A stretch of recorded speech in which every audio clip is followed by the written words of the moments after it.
तो मित्रों, स्वागत है आज की क्लास में। पिछली क्लासों में जो हम आर्टिकल 32 तक पढ़ चुके थे।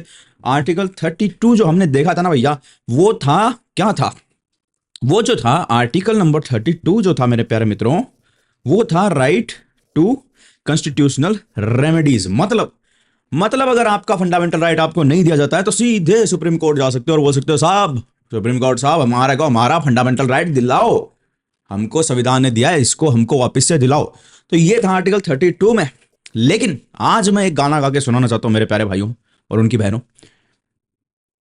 और वो गाना बहुत जरूरी है आज मेरे लिए गाना, क्योंकि आपको पता होना चाहिए ये कि हर किसी को नहीं मिलता यहां फंडामेंटल राइट जिंदगी में।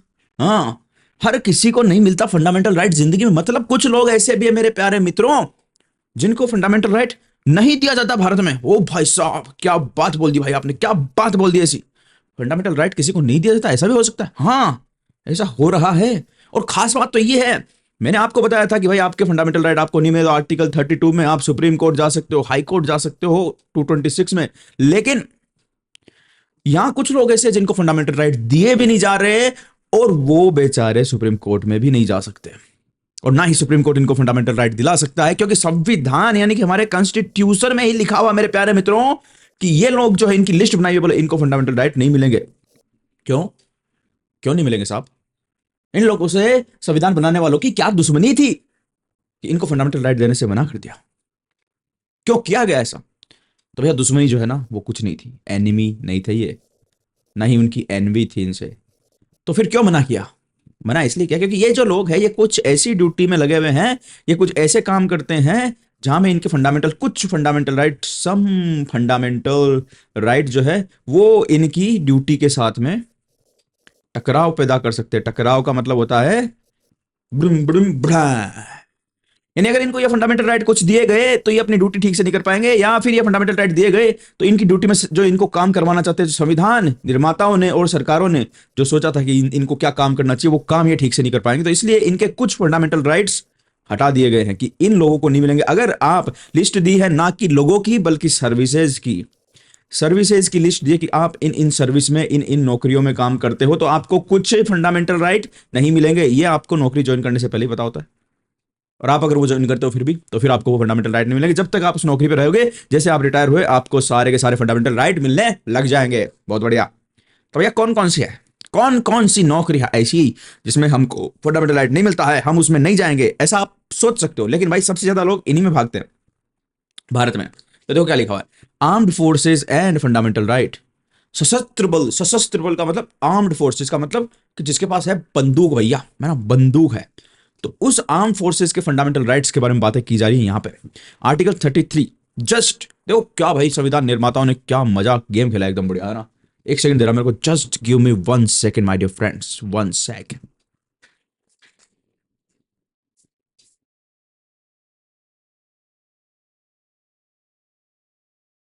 Okay, I am here. तो संविधान बनाने वालों ने क्या गेम खेला भाई साहब। आर्टिकल 32 में तो उन्होंने बोला कि भाई किसी को फंडामेंटल राइट नहीं मिले ना, अरे किसी को फंडामेंटल राइट नहीं मिले तो सुप्रीम कोर्ट चले जाना भाई, सुप्रीम कोर्ट। और इसके जस्ट अगले फंडामेंटल राइट में बोल रहा है कि भाई देखो ये लोग हैं, इनको फंडामेंटल राइट नहीं मिलेंगे और ये सुप्रीम कोर्ट भी नहीं जा सकते। बताओ, ऐसा हुआ? हाँ जी, थोड़ा ठंडा कर लें भैया, बड़ी गर्मी हो गई। Article 33 empowers the parliament to restrict or abrogate the fundamental rights of the members of armed forces, paramilitary forces, police forces, intelligence agency and analogous forces। तो सारी की सारी फोर्सेज है भाई इसमें। पैरामिलिट्री हो गई, आर्म्ड हो गई, और कौन कौन सी है?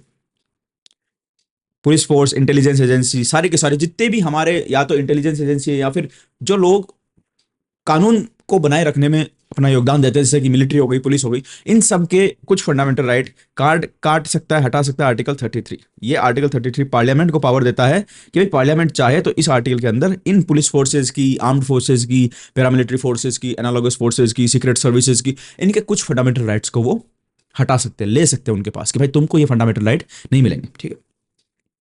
The objective of this provision is to ensure the proper discharge of their duties and maintenance of discipline among them। तो वही मैंने बताया अभी जो पीछे कि ये अपनी ड्यूटी ठीक से कर सके और डिसिप्लिन में रहे भाई।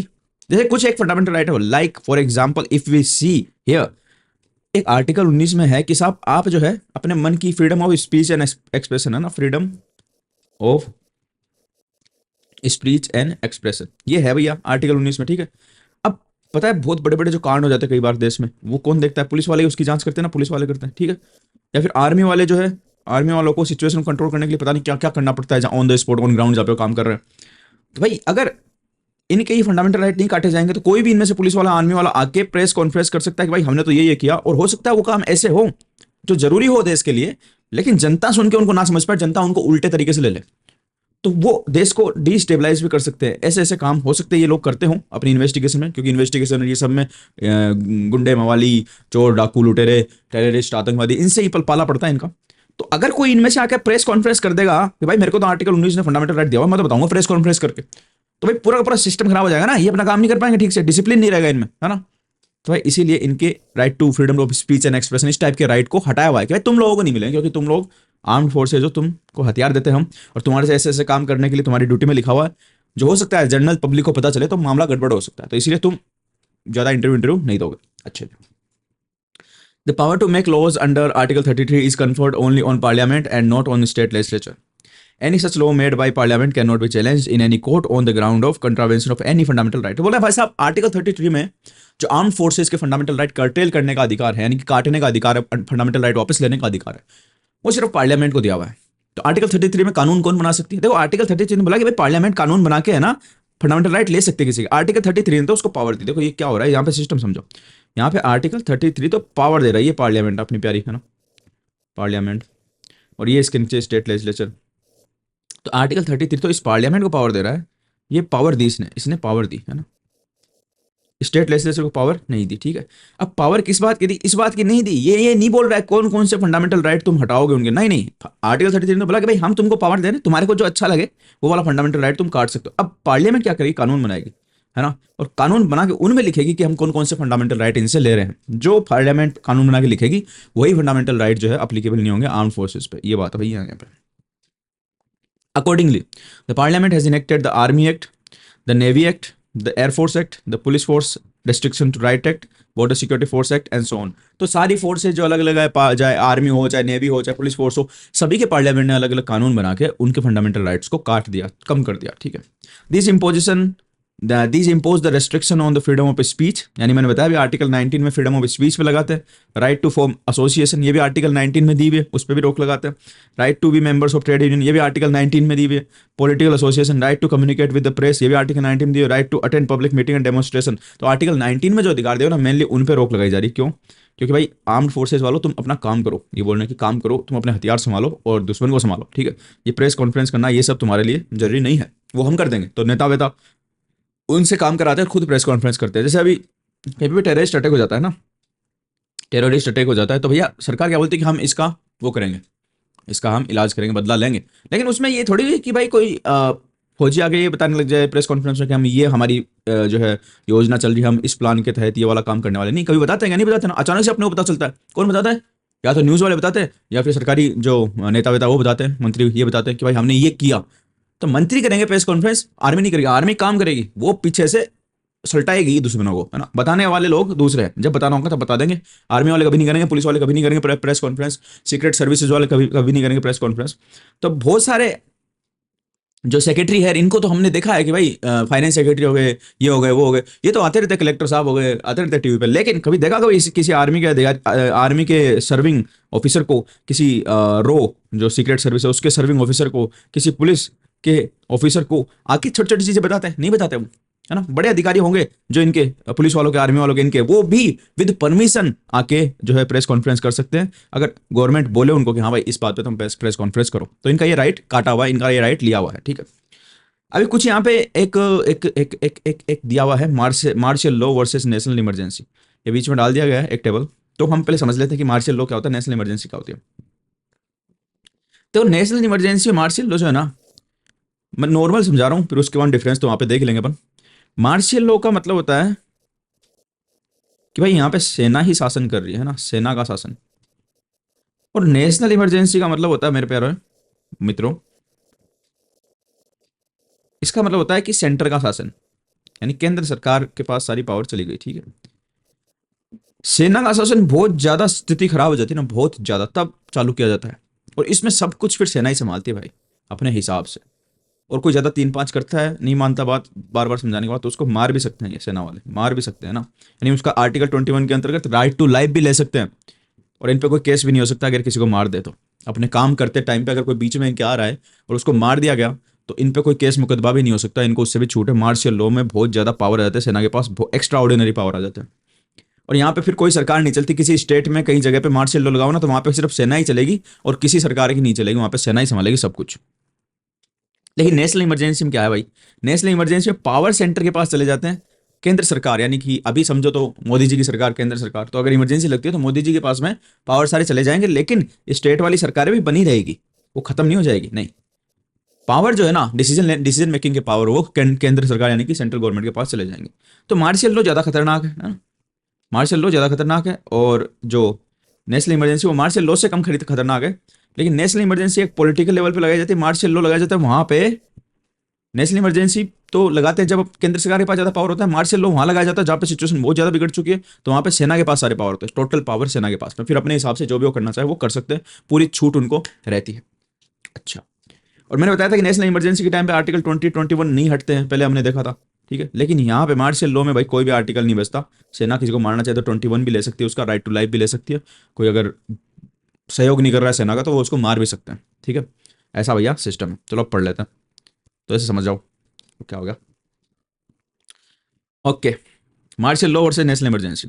Martial law it affects only fundamental rights. Martial law क्या करता है, सिर्फ फंडामेंटल राइट्स को अफेक्ट करता है। क्यों? क्योंकि सेना का शासन हो जाता है, फिर किसी को फंडामेंटल राइट वाइट देना है नहीं देना वो सेना के खुद के डिस्क्रिप्शन यानी कि स्वविवेक पे निर्भर करता है। लेकिन national emergency it affects not only fundamental rights but also centre state relation, distribution of revenue and legislative power between centre and state and may extend to tenure of parliament. तो national emergency जो कि हम आगे पढ़ेंगे पूरी detail में, एक अलग टॉपिक है, उसमें फंडामेंटल राइट इफेक्ट होते हैं, ठीक है। जो प्रेसिडेंट अपने ऑर्डर में बोले कि भाई इन फंडामेंटल राइट्स को हम निरस्त कर रहे हैं, वो कर सकते हैं 20 और 21 को छोड़ के। उसके अलावा सेंटर स्टेट रिलेशन भी इफेक्ट होते हैं वहाँ पे नेशनल इमरजेंसी में, क्योंकि सेंटर के पास ज़्यादा पावर आ जाती है और स्टेट गवर्नमेंट की पावर छीन ली जाती है, कम कर दी जाती है, मतलब स्टेट गवर्नमेंट खत्म नहीं की जाती, उनकी पावर कम कर दी जाती है। और बाकी कितने पैसे स्टेट को मिलेंगे, कितने सेंटर को मिलेंगे, सारे पावर जो है सेंटर के पास में ले दे के आ जाते हैं। यहाँ पे मार्शियल लॉ जहाँ पे लगता है वहाँ की गवर्नमेंट खत्म हो जाती है, और लो कोर्ट भी खत्म हो जाते हैं वहाँ के, मतलब ना ही तो वहाँ के कोई कोर्ट काम करेंगे और ना ही वहाँ की जो सरकार थी नेता वेता वो काम करेंगे। अब सिर्फ सेना करेगी, फैसला भी सेना करेगी, और किसी का कुछ करना होगा सब कुछ सेना ही करेगी, मार्शियल लॉ जहाँ लगा रहे। लेकिन नेशनल इमरजेंसी में गवर्नमेंट भी चलती रहती है स्टेट की, और कोर्ट भी चलते रहते हैं, वो खत्म नहीं होते। अच्छा, it is impose to restore the breakdown of law and order due to any reason, यानी कहीं पे भी किसी भी कारण से, ड्यू टू एनी रीजन, अगर लॉ ऑर्डर का ब्रेकडाउन हो गया, यानी वहाँ पे हिंसा हो गई, वहाँ पे आगजनी हो गई, सब कुछ ऐसे चल रहा है, लूट मार चल रही है, तो वो उसको रिस्टोर करने के लिए कि भाई अब तो कुछ नहीं हो सकता, अब सब कुछ बंद करो और सेना को भेज दो, वहाँ पे ये किया जाता है। It can be impose only on 3 grounds, war, external aggression and arm rebellion. तो यहाँ पे कोई ग्राउंड नहीं दिया गया है, मार्शियल लॉ में कोई ग्राउंड नहीं दिया गया है, ये जो है लॉ एंड ऑर्डर का ब्रेकडाउन को रिस्टोर करने के लिए। अब इसमें कुछ भी आ सकता है, इसकी डेफिनेशन वाइड है, लेकिन जो 356 में जो हमारी इमरजेंसी है ना भैया, उसके लिए ग्राउंड दिए हुए हैं स्पेसिफिक, उन्हीं पे लगाई जा सकती है इमरजेंसी। और वो 3 ग्राउंड दिए हुए कौन से, ये युद्ध, वॉर, एक्सटर्नल एग्रेशन और आर्म रिबेलियन। 2 ग्राउंड तो देखो आउटसाइड के हैं इमरजेंसी के, 2 ग्राउंड तो आउटसाइड के नेशनल इमरजेंसी के, ये है नेशनल इमरजेंसी, ठीक है। तो एक तो वॉर है, एक है एक्सटर्नल एग्रेशन, और एक है आर्म्ड रिबेलियन। ये इंटरनल ग्राउंड है आर्म्ड रिबेलियन वाला, मतलब घर के अंदर, भारत के अंदर, भारत के कुछ लोग हथियार लेके अगर भारत सरकार का विरोध करने लग जाए तो फिर उस केस में लगाई जा सकती है। अंदर इमरजेंसी लगाने का सिर्फ यही एक कारण है, बाकी ये दोनों बाहर के क्यों हैं, क्योंकि वॉर भी किसी दूसरे देश के साथ होगी, भारत से बाहर वालों के साथ में है ना, भारत वालों के साथ तो होगी नहीं ना, एक अपने खुद के लोगों के साथ वॉर नहीं करते है ना, हम दूसरों के साथ ही वॉर करते हैं, युद्ध करते हैं। और एक्सटर्नल एग्रेशन इसको बोलते हैं कि वॉर से, यानी युद्ध से थोड़े छोटे लेवल का, कि एक तो वॉर तो बहुत बड़ी चीज होगी ना, बड़ी चीज घोषित करते हैं, वॉर को प्रेसिडेंट जो है घोषित करता है कि भाई हम इस देश के साथ में एट वॉर हैं, हम इस देश के साथ में युद्ध है, लेकिन वो घोषणा नहीं हुई, लेकिन दूसरा देश हमारे को परेशान करने के लग रहा है तो हम उसकी कुटाई करने के लग रहे हैं, तो उसको बोलते हैं एक्सटर्नल एग्रेशन, है ना।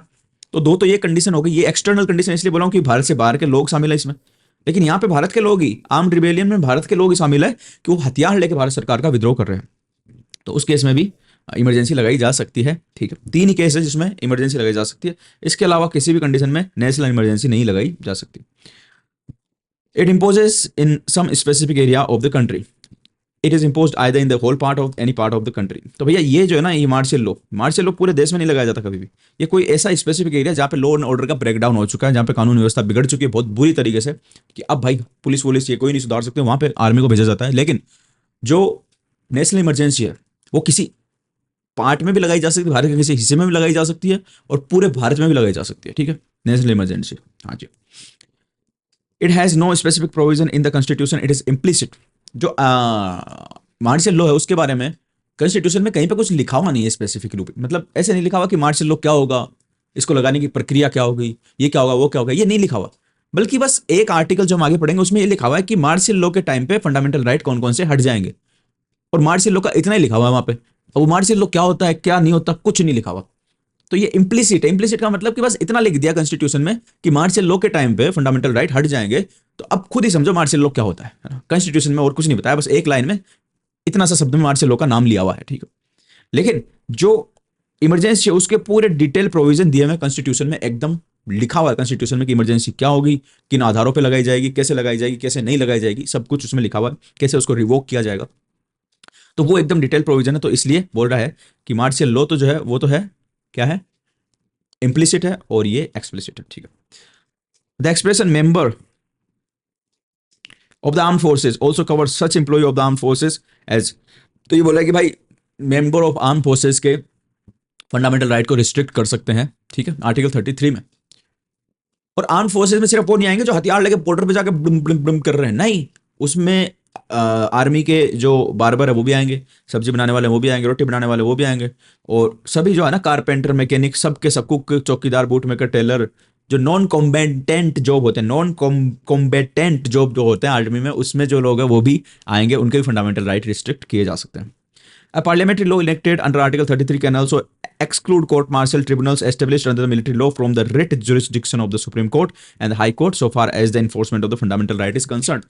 तो मैंने बताया था जब हम 32 पढ़ रहे थे कि कुछ ऐसे एरिया है जिनको सुप्रीम कोर्ट और हाई कोर्ट के जुरिस्डिक्शन से बाहर रखा गया, उन पे वो रिट इश्यू नहीं कर सकता। तो यहाँ पे दे रखा है ना, यहाँ पे दे दिया ना, exclude the court martial from the writ jurisdiction of the supreme court. तो कोर्ट मार्शल क्या होता है कि आर्मी के खुद के कोर्ट होते हैं, है ना, आर्मी के खुद के कोर्ट होते हैं। तो उसमें कोई भी कुछ गलती करता है तो वो कोर्ट में, उन कोर्टों में उसका सुना जाता है सारे फैसले, और उसको वहीं से सजा दी जाती है। तो उस फैसले के खिलाफ, उस सजा के खिलाफ कोई भी जो है उसमें नहीं जा सकता सुप्रीम कोर्ट या हाई कोर्ट में रिट लेके, तो कि मेरे साथ ये गलत हो गया, ऐसा हो गया, उसको हटा दिया गया है सुप्रीम कोर्ट और हाई कोर्ट के जुरिस्डिक्शन से, है ना। तो ये बात है। चलो आगे चलते हैं। Martial law and fundamental right. अब देखो मैंने बताया ना, जो मार्शल लॉ है वो कॉन्स्टिट्यूशन में स्पेसिफिकली नहीं लिखा हुआ, वो एक्सप्लिसिटली नहीं दिया हुआ, वो इम्प्लिसिट रूप से दिया हुआ है। तो बस इतना लिख दिया, देखो article 34 provides for restriction of fundamental right while martial law is in force in any area within territory of India. तो बस इतना सा नाम लिखा हुआ मार्शल लॉ कि भाई मार्शल लॉ लगा रहेगा भारत के किसी हिस्से में, तो वहां के फंडामेंटल राइट कम हो जाएंगे। कौन कौन से कम होंगे उसकी लिस्ट बता दी। अब मार्शल लॉ क्या होता है नहीं बताया, कैसे लगेगा नहीं बताया, कौन लगाएगा नहीं बताया, कैसे हटेगा नहीं लगाया, कितने दिन लग सकता है नहीं बताया, कुछ नहीं बताया, बस इतना लिख दिया। तो जहां पे भी कम लिखा हुआ रहता है ना भाई, जहां पे भी चीजें कम लिखी रहती है, डिटेल में लिखी रहती है, वहां पे सरकार को ज्यादा पावर मिल जाती है, क्योंकि सरकार उससे बहुत सारे मतलब निकाल सकती है फिर। तो ये बात है इसकी। चलो, it empowers the parliament to indemnify government servant or any other person of any act done by him in connection with the maintenance or restoration of the order in any area where martial law was in force। तो बोला कि जहां पे भी martial law लगा रहेगा ना, जहां पे भी मार्शल लॉ लगा रहेगा, वहां पे कोई गवर्नमेंट सर्वेंट या फिर कोई और आदमी भी जो भी काम करता है, जो भी काम, उसको माफ कर सकती है पार्लियामेंट। चाहे उसने किसी को मार दिया हो, कुछ भी कर दिया हो, उसको सरकार माफ कर सकती है, इंडेमनीफाई कर सकती है, उसको कोई सजा नहीं होगी। चाहे वो सरकारी कर्मचारी भी हो सकता है जो काम कर रहा हो, वो फौजी भी हो सकता है, या फिर कोई और व्यक्ति भी हो सकता है, उसको भी सरकार माफ कर सकती है। The Parliament can also validate any sentence, past punishment, inflicted, forfeiture order or any act done under martial law। तो वही बात है। The act of indemnity made by the Parliament cannot be challenged in any court on the ground of contravention of any fundamental right। यानी parliament अगर किसी को माफ कर दी कि भाई किसी ने मान लो कहीं पे मार्शल लॉ लगा हुआ था और कुछ लोग उत्पाद मचा रहे थे, तो वहां पे गोली चला दी, कोई मर गया। अब उस फौजी को या उस सरकारी कर्मचारी को पार्लियामेंट ने माफ कर दिया। अब उसके खिलाफ कोई कोर्ट में जाता है कि साहब ये तो इसको मार दिया, राइट टू लाइफ, इसका आर्टिकल 21 ले लिया, तो वही इसके खिलाफ सुनो। तो कोर्ट बोल देगा साहब जो तुम्हारा आर्टिकल नंबर 34 है ना, इसमें स्पेसिफिकली लिखा हुआ है कि पार्लियामेंट इंडेमनीफाई कर सकती है, और हम उसके खिलाफ कुछ नहीं कर सकते क्योंकि वहां पे मार्शल लॉ लगा हुआ था, इसलिए भाई चलो निकलो यहाँ से, हम नहीं कर सकते कुछ। तो कोर्ट उसके खिलाफ कुछ सुन भी नहीं सकता भाई, इतने पावर जो आर्मी को मिल जाते हैं। The concept of martial law has been borrowed in India from the English common law. However, the expression martial law has not been defined anywhere in the constitution. Literally, it means military rule. तो हम जब अंग्रेज हमारे पास रहते थे तब वो हम पे मार्शल लॉ लगाते थे. हमने भी मतलब कई चीज़ें तो मुझे ऐसी लगती है कि हमको मार्शल लॉ पहले बहुत बुरा लगता था. जो जलियांवाला बाग कांड हुआ ना, वो भी मार्शल लॉ की वजह से हुआ था. तो उस टाइम जो चीज़ें हमें बुरी लगती थी, हमने उन्हीं को वापस से काम में लेना शुरू कर दिया, उन्हीं को अपना लिया. हमने जिसका हम विरोध करते थे, हमने उसी चीज़ को अपना लिया. तो मिलिट्री रूल जो मार्शल लॉ जो है उसको बोलते हैं मिलिट्री रूल. ये अंग्रेजों के शासन से हमने देखा था और वहीं से सीख के हमने भी अपने कॉन्स्टिट्यूशन में लिखा. डेफिनेशन कहीं से भी नहीं दी हुई है, बस अंग्रेजों का हमने जो देखा वैसा हम करते हैं. It refers to a situation where civil administration is run by the military authorities according to their own rules and regulations framed outside the ordinary law. It thus implies the suspension of ordinary law and the government by military tribunals. It is different from the military law that is applicable to the armed forces. तो ये बोलता है कि साहब जहाँ पे military सरकार चलाती है, जहाँ पे मिलिट्री का शासन चलता है, उसको बोलते हैं मार्शल लॉ. ठीक है, ये बोल रहा है और कुछ नहीं. ऑर्डिनरी जो गवर्नमेंट है और लॉ कोर्ट वो सब हट जाते हैं और मिलिट्री ट्रिब्यूनल्स वहाँ पे काम करते हैं. ट्रिब्यूनल एक तरीके का कोर्ट ही होता है, लेकिन कोर्ट से अलग टाइप का होता है थोड़ा. उसमें भी जज वज टाइप पे बैठते हैं, वो फैसला सुनाते हैं. तो मिलिट्री ट्रिब्यूनल कोर्ट की जगह काम करने लग जाते हैं. There is also no specific or expressive provision in the Constitution that authorizes the executive to declare martial law.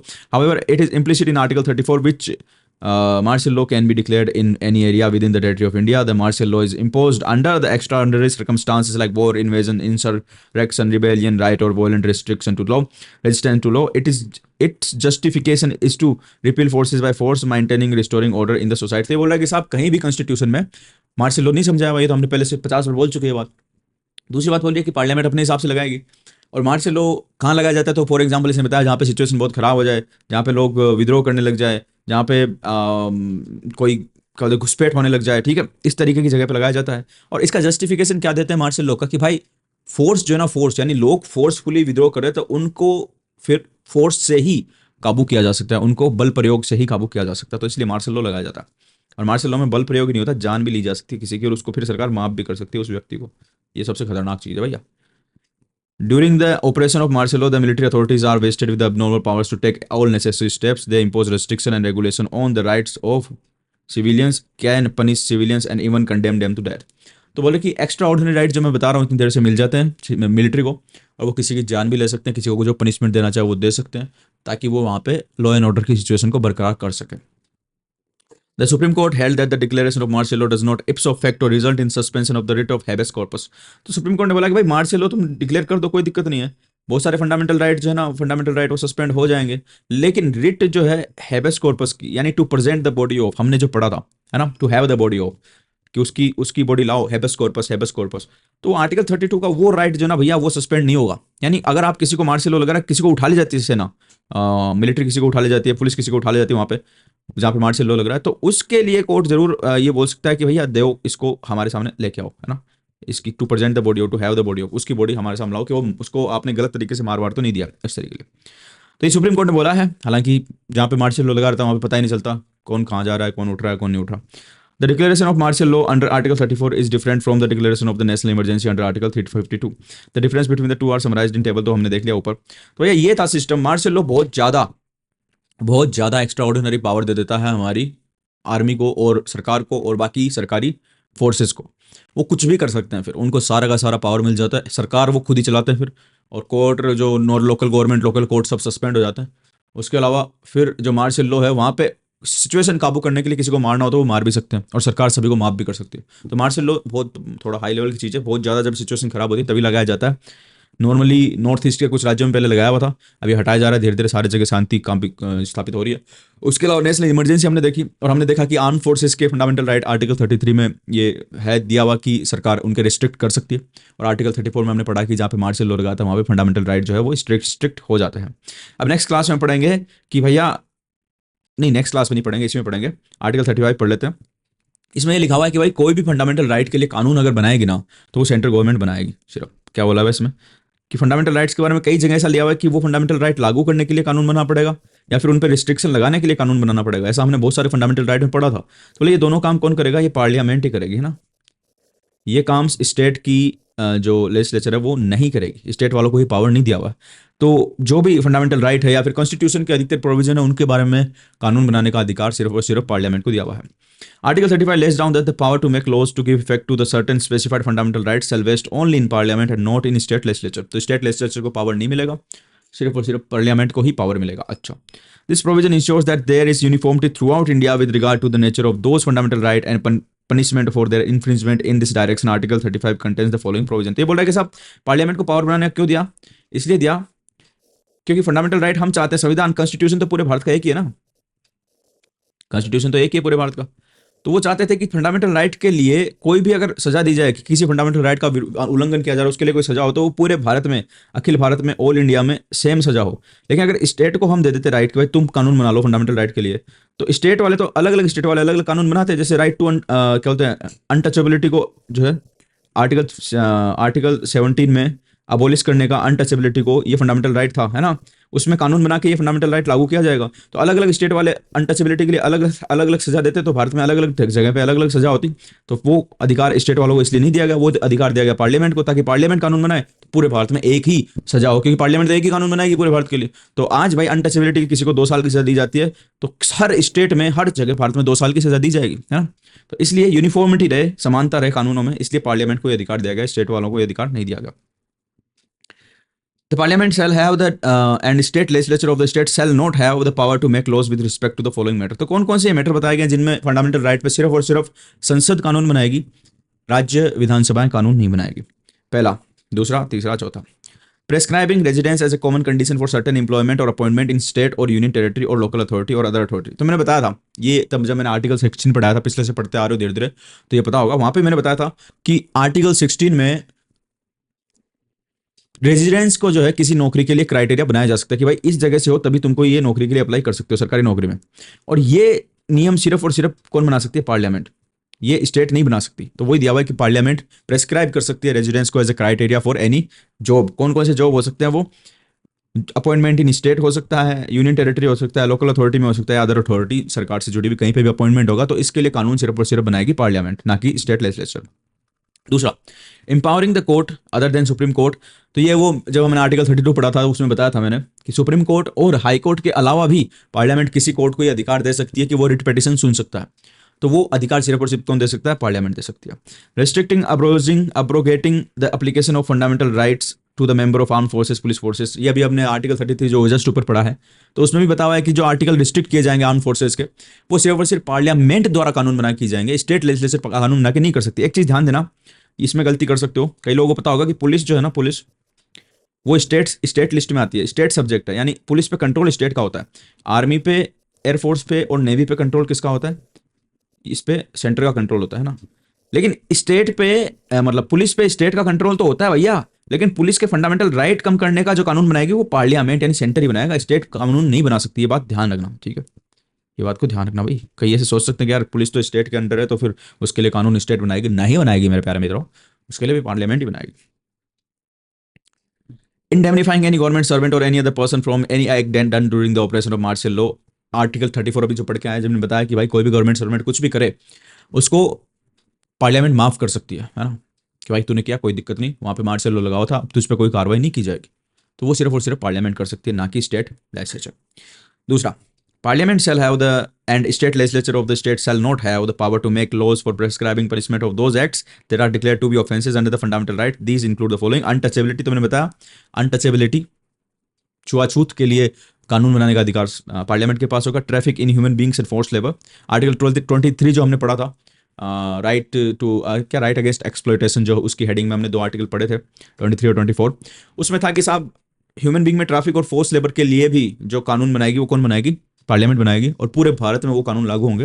तो चाहे वो कोई किसी आदमी को राजस्थान से पकड़ के ट्रैफिक किया जा रहा हो, चाहे तमिलनाडु से किया जा रहा हो, चाहे वेस्ट बंगाल से किया जा रहा हो, सब पे एक ही कानून लागू होगा और सबको सेम सजा मिलेगी। अच्छा, Further, the Parliament shall, after the commencement of the Constitution, make laws for prescribing punishment for the above acts, thus making it obligatory on the part of Parliament to enact such law। तो भाई ना सिर्फ parliament in चीज़ों के लिए कानून बनाएगी, untouchability के लिए और ट्रैफिक इन ह्यूमन बींग के लिए, बल्कि कॉन्स्टिट्यूशन ने बोला कि पार्लियामेंट शैल मेक लॉज। सेल जहाँ पे लिख दे जाते हैं ना, सेल, तो उसमें भाई ये नहीं होता कि आप अपने हिसाब से बना लेना, नहीं, तुमको बनाना पड़ेगा।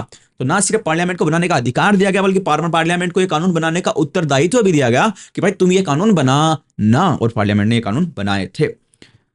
Any law in force at the commencement of the Constitution with respect to any of the matters specified above is to continue force until altered or repealed by amendment of Parliament. It should be noted that the Article 35 extends the competence of the Parliament to make law on the matters specified above, even though some of those matters may be fall within the sphere of the state legislature. ये बोल रहा है कि भाई कई कानून ऐसे थे हमारे जो मान लो यहाँ पे हम आज़ाद हुए थे ना, कि ये उसमें चलते हैं, इसमें मज़ा नहीं आता, टाइटल नहीं देना मेरे को कोई भी, ठीक। यहाँ पे हम आज़ाद हुए थे, यहाँ पे लो भाई, यहाँ पे आज़ाद हो गए, ठीक है। ये आज़ादी की डेट है ना, ये है 15 अगस्त 1947। तो ये बोल रहा है कि साहब पीछे कई कानून थे जो पीछे से फुदकते फुदकते आ रहे थे, यूँ है ना। अंग्रेजों ने कानून बनाए थे, देश पे लग रहे थे, भाई हरा हो जाना, अंग्रेजों ने कानून बनाए थे, लग रहे थे, फुदकते फुदकते आ रहे थे। और भाई 15 अगस्त आगे दीवार आ गई, अब ये दीवार से ये क्रॉस हो पाएंगे या नहीं, इस दीवार के गेट से ये कानून निकल पाएंगे या नहीं, ये आज़ाद भारत में ये कानून लगेंगे या नहीं, बताओ लगेंगे या नहीं। तो बताया कॉन्स्टिट्यूशन ने भाई कॉन्स्टिट्यूशन ने बताया कि भाई ये जो ना ये पार्लियामेंट पे रहेगा, कि पार्लियामेंट इन कानून को आगे रखना चाहती है या फिर रिपील करना चाहती है, या फिर अभी पार्लियामेंट बोले भाई इन कानून को नहीं रखेंगे, रिपील कर दिया तो ये खत्म, आगे नहीं जा पाएगा। पार्लियामेंट बोलती है कि भाई अच्छा कानून रखते हैं तो आगे रहेगा ये, है ना। पार्लियामेंट बोलती है कि आगे तो रखेंगे लेकिन कुछ मॉडिफिकेशन करके रखेंगे, तो मॉडिफिकेशन करके रहेगा। तो करेगा कौन ये सारा काम, ये करेगा पार्लियामेंट, है ना, ये काम होगा पार्लियामेंट का। पहली बात तो ये। दूसरा, अगर फंडामेंटल राइट को या तो लागू करने के लिए यानी कि अप्लाई करने के लिए, ठीक है, फोर्स में लाने के लिए, या फिर किसी फंडामेंटल राइट जैसे अनटचेबिलिटी वाले में कोई सजा बनाने के लिए, सजा के लिए कानून बनाने के लिए पार्लियामेंट को जो अधिकार दिया गया है, ये काम करते करते पार्लियामेंट को किसी ऐसे सब्जेक्ट पे काम करना पड़ता है, किसी ऐसे सब्जेक्ट पे कानून बनाना पड़ता है जो स्टेट लिस्ट में आता है, तो भैया पार्लियामेंट उस पर भी कानून बना सकती है। अब पहले तो भाई ये बताओ ये स्टेट लिस्ट क्या होता है, तो ये हम आगे पढ़ेंगे, टेंशन मत लो स्टेट लिस्ट जो होता है ना, मैं ऐसे नॉर्मल बताता हूँ, कुछ लिस्ट बनाई हुई है। एक तो है सेंट्रल लिस्ट, यूनियन लिस्ट बोलते हैं इसको, यूनियन लिस्ट, एक है स्टेट लिस्ट और एक है कॉन्करेंट लिस्ट। यूनियन लिस्ट हमने शायद पढ़ी थी, गवर्नमेंट ऑफ इंडिया, जो हम हिस्टोरिकल बैकग्राउंड पढ़ते थे, शुरू से पढ़ते आ रहे हो, तुमको पता याद आ गया होगा, मैंने बोला था ना ये आगे हमने फिर इसको अपना लिया, आगे हम और काम में लेने लगे इसको। तो यूनियन लिस्ट में वो सब सब्जेक्ट लिखे हुए जिसपे सेंट्रल गवर्नमेंट कानून बना सकती है। स्टेट लिस्ट में वो सब सब्जेक्ट लिखे हुए जिसपे केवल स्टेट गवर्नमेंट ही कानून बना सकती है, ठीक है। और कॉन्करेंट लिस्ट में वो लिखा हुआ है जिसपे सेंटर प्लस स्टेट दोनों बना सकती है कानून। तो ये बोलने के साथ फंडामेंटल राइट को और फंडामेंटल राइट के लिए जो हम सारा सिस्टम पढ़ रहे हैं उसके लिए कानून बनाने के लिए अगर कोई ऐसा सब्जेक्ट भी आता है जो कि स्टेट लिस्ट में, उस पर भी पार्लियामेंट कानून बना सकती है, सिर्फ और सिर्फ फंडामेंटल राइट्स के लिए, और कोई किसी बात के लिए नहीं। तो वो यहाँ पे बोला है, देखो, it should be noted that article 35 extends the competence of the Parliament to make a law on the matter specified above, even though some of those matters may fall within the sphere of the state legislature. और इसका एक बहुत बढ़िया example अभी थोड़ी देर पहले मैं दे चुका हूं कि पुलिस जो है ना, पुलिस वो स्टेट लिस्ट में आती है, लेकिन उसके बावजूद भी इनके फंडामेंटल राइट रिस्ट्रिक्ट करने का कानून कौन बनाएगा, सिर्फ और सिर्फ पार्लियामेंट बनाएगी। तो this is the best example of this my dear friend, कि पुलिस आ तो स्टेट लिस्ट में रही है लेकिन उनके फंडामेंटल राइट को रिस्ट्रिक्ट करने का कानून सिर्फ और सिर्फ पार्लियामेंट बना सकती है। समझे, आर्टिकल 35 में लिखा हुआ है, और पार्लियामेंट को ऐसा करने से कोई रोक भी नहीं सकता क्योंकि संविधान ने उसको इसकी इजाजत दी है। अच्छा जी, कल हम पढ़ने वाले present position of right to property, और कल हम इस पूरे फंडामेंटल राइट वाले चैप्टर को खत्म कर देंगे, और उसके बाद में हम चालू करेंगे बेसिक स्ट्रक्चर डॉक्ट्रिन की। एक दो क्लास में लूंगा, एक क्लास में खत्म कर सका तो एक क्लास में खत्म करने की कोशिश करूंगा, और उसके बाद में हम डीपीएसपी चालू करेंगे, directive principle of state policy. क्या होता है ये नहीं समझ में आ रहा, कोई दिक्कत नहीं, जब हम पढ़ेंगे तो सब कुछ समझ में आ जाएगा। Thank you very much for watching the video. इधर नंबर वन लिखा हुआ है इधर ऊपर, उसको दबा के सब्सक्राइब कर सकते हो, और इधर जो है पूरी लिस्ट दी हुई, मैंने प्ले लिस्ट दी हुई, उसमें सारी की सारी वीडियो मिल जाएगी जो मैंने अभी तक बनाई है और आगे भी बनाऊंगा वो सारी की सारी। Thank you very much for watching the video, have a good day, bye bye.